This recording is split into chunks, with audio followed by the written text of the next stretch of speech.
بسم الله الرحمن الرحيم. هنالك دعا زكريا ربه قال رب هب لي من لدنك ذرية طيبة إنك سميع الدعاء.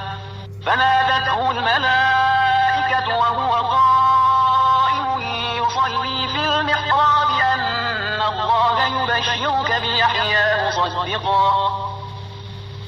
مصدقا بكلمة من الله وسيدا وحصورا ونبيا من الصالحين.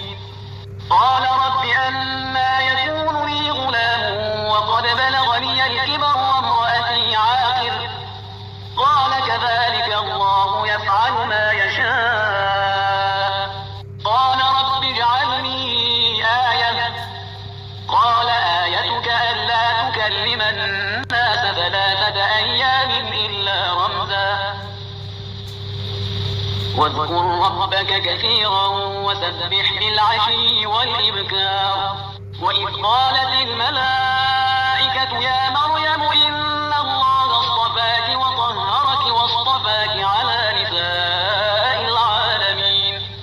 يا مريم اقنتي لربك واسجدي واركعي مع الراكعين. ذلك من أنباء الغيب نوحيه إليك وما كنت لديهم إذ يلقون أقلامهم أيهم يكفل مريم وما كنت لديهم إذ يختصمون.